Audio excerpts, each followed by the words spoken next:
Hey guys, welcome back to my channel and welcome to those of you who are new. I just want to start by saying thank you so much for those of you who have been subscribing to my channel. I really appreciate it, and I hope you're enjoying the content that I put out. So today's video is going to be about a list of things that I do to save money in our house. The reason that I'm doing this is because we are on a budget, and these are things that I've kind of picked up along the way that have really helped us save money so that we can be paying off our debt and be able to get our finances back on track. So I'm going to share that list of things with you guys today.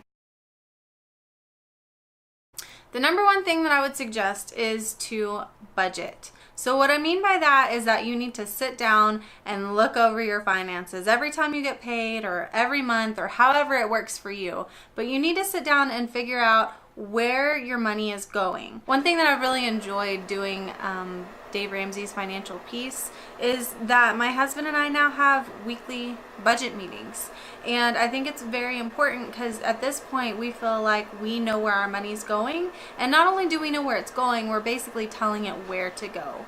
And so what we do is a zero-based budget, which if you have no idea what I'm talking about, you can go to daveramsey.com and find some of those resources there, and they'll explain that a little bit more. But basically what you're going to do is you're going to take your paychecks and you're going to budget out all of your money, tell it all where to go, and then that way you go all the way down to zero in your checking account. That way you have things allocated for savings, giving, spending, and then it just breaks it down more. That would be my number one, is to actually budget and to make sure that you know where your money is going. Number two is going to be to meal plan. Meal planning has literally saved me so much money at the grocery store. It's ridiculous. Now I'll either sit down on Sunday or Monday nights, depending on how busy Sunday gets for us. I'll sit down and I will write out the list of meals that we're going to have for the week. One thing that's really important to remember when you're meal planning is to not forget about lunch and breakfast. When I was first starting out meal planning, I would write down all of my dinner ideas and get everything at the store that I needed for dinner, and then I would have to go back to the store because I'd completely forgotten to get things for lunch and breakfast. So that would be another tip, is to not forget to meal plan for lunch and breakfast time also. And if you're going to be meal planning, try to stick to it as best as possible. I know for me, sometimes I'm a stay-at-home mom and I do YouTube and I'm going to school, and life just gets really busy, and I know that's the way that it is for most people. So there's days whenever I am right at dinner time, and if I haven't already prepped what I'm going to do for dinner, we end up having a frozen pizza, or we have cereal, or whatever we have that's really easy to do. So sometimes you might want to keep a few things in your freezer or in your pantry that are easy to make for nights like that. Simplify your meals. It kind of goes along with meal planning, but really if you're on a budget, you don't need to be making chicken cacciatore or chicken cordon bleu or steak and whatever. Some of our staple meals are like Taco Tuesday. So for that one, I literally just take a couple chicken breasts, maybe 3 or 4, put them in my crock pot, pour some salsa over it, and let it go. And then we'll build our own taco bowls or tacos or however we want to do it that night.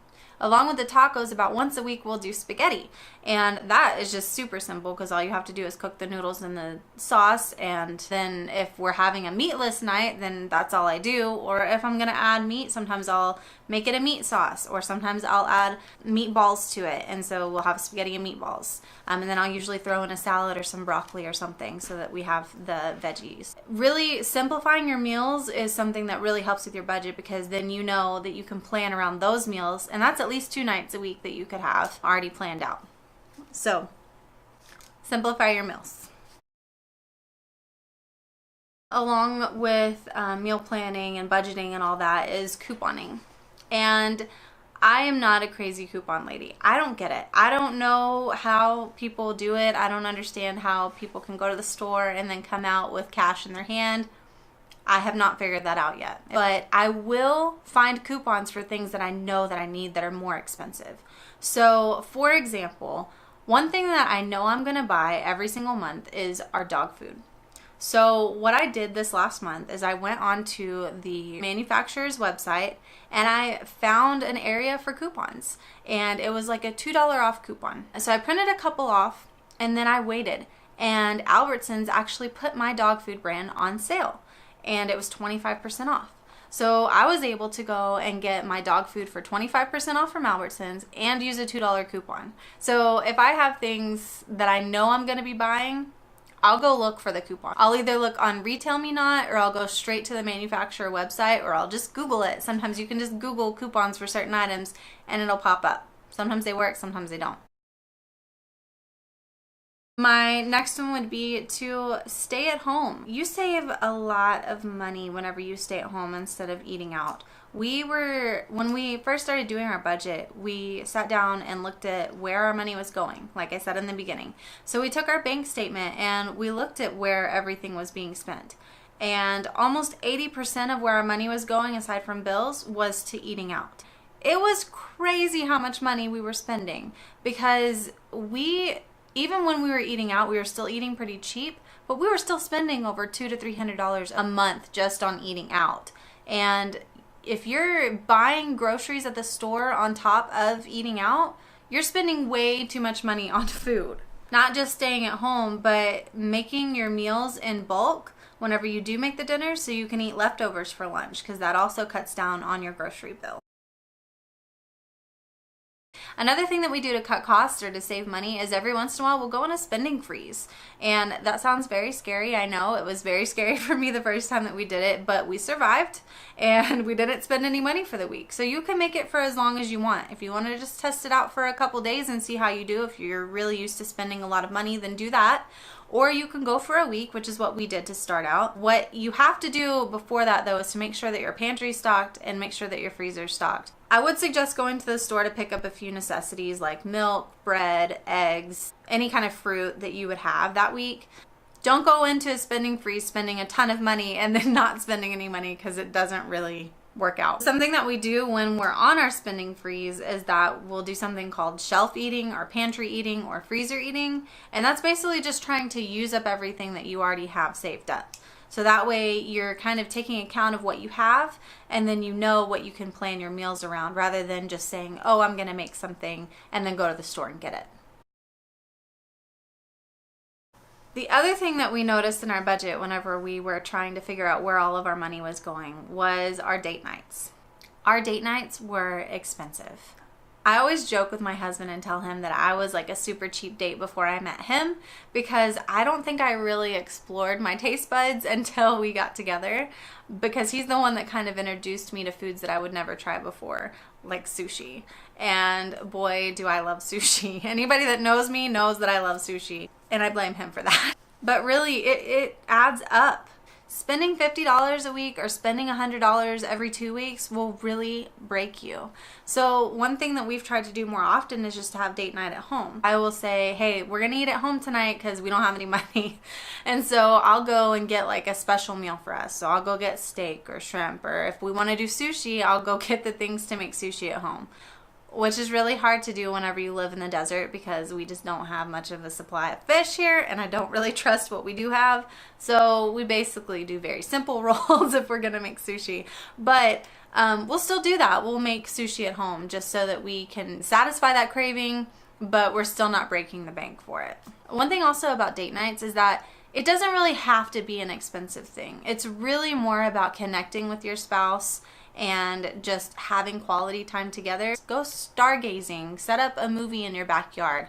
You can make s'mores in your backyard if you have a fire pit. Newlywed type games with your spouse is really fun too, because then you realize how much you know or don't know about each other.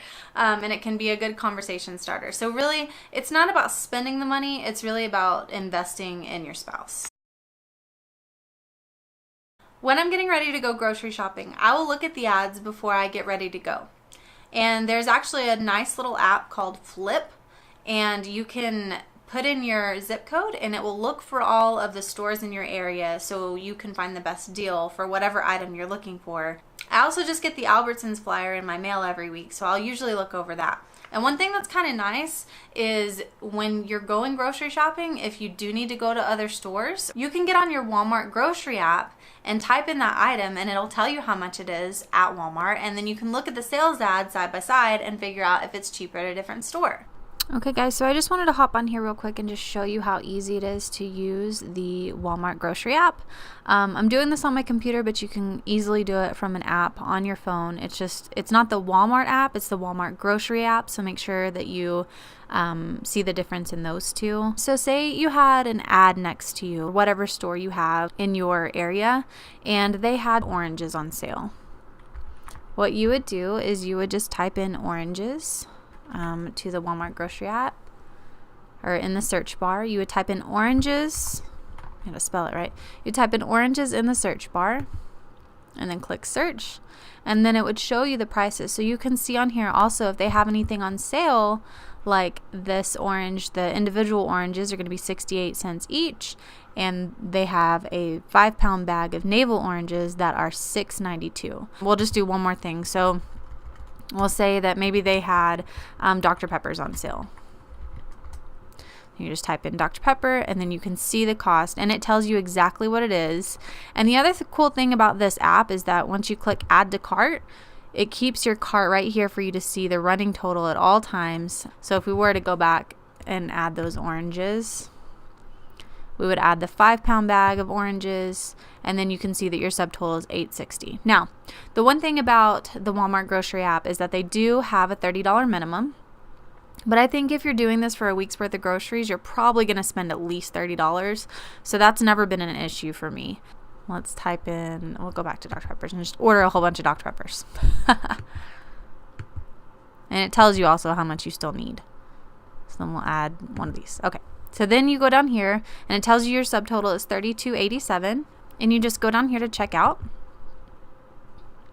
And then it also will suggest some things also. So if, based off of what you've either ordered in the past or what they think you might like, they'll have these things in here. So say, oh yeah, I needed to also get a cucumber. You can add the cucumber to your cart too. And then you just go continue to checkout. And then this is going to show you when the available time slots are for your location. One thing that you do want to keep in mind is that it does take usually a few hours. So if you order in the morning, it could be ready by that afternoon as long as they don't have the slots already filled. What I usually do is I'll order the night before. That way I can pick it up the next morning. Okay, so if you wanted to pick it up tomorrow, we'll go over to tomorrow, and you can see that you can pick it up at 8 o'clock. Now the next thing that you're going to do is you're going to come down here to continue. And then this is where you'll put in your payment method. So you'll be all set to check out. And then you'll get an email confirmation saying that you can pick your groceries up at this time. You drive straight to the store, you check in, and then they bring your groceries out and they put it in your car for you. And it's just so convenient. And they also, if you order produce, they'll let you check your produce while you're there too, to make sure that you got what you wanted. So there you have it, guys. Use the Walmart app. It is very good at saving you money. Buying in bulk will also save you money in the long run. As I showed you in my last video, and I'll link it here, I think personally that buying the store brand is just as good as buying the name brand products. So that's what I tend to do, and I always notice that it lasts a lot longer than going and buying things straight from like Walmart or the grocery store, and it's just a better deal in the long run. So I do encourage going to Sam's or Costco whenever you have to buy your things in bulk. You can also use the Sam's Scan and Go app, and that will also be another way you can save money. I kind of talked about that in my last video as well. You can scan it as you're putting it into your cart, and then you can track how much money you're spending. So for us, it saved us more money because I can be like, oh, well, we don't really have money for this, and I can put the item back. It's actually a really easy app to use. So all you do is go to your Google Play Store or your iTunes Store and go download the app. It's called Scan and Go, or you may have to type in Sam's Scan and Go, but it should come up. And really all you do is you pick your store and then you select Start Scanning. If you're in the store, it should automatically find the store for you. And again, this is a really easy way to keep track of your spending as you're spending it, rather than getting to the checkout and being way over budget of what you meant to spend. How wonderful is this app? Thanks a bunch. Thank you so much. Okay, thank you. Okay guys, that's going to be it for today. I really hope you enjoyed my list of things that will save you money, and I hope that those things actually do save you money in the future. I know it's really helped for our family and staying on a budget. So if you guys are interested in seeing how I budget, leave me a note in the comments below. And if you like this video, please smash that thumbs up button. And if you haven't subscribed yet to my channel, please go ahead and subscribe. I would love to have you as part of my YouTube family. And feel free to reach out and leave me a comment. Let me know how you guys do things at your household, because I always love learning new tricks to save money.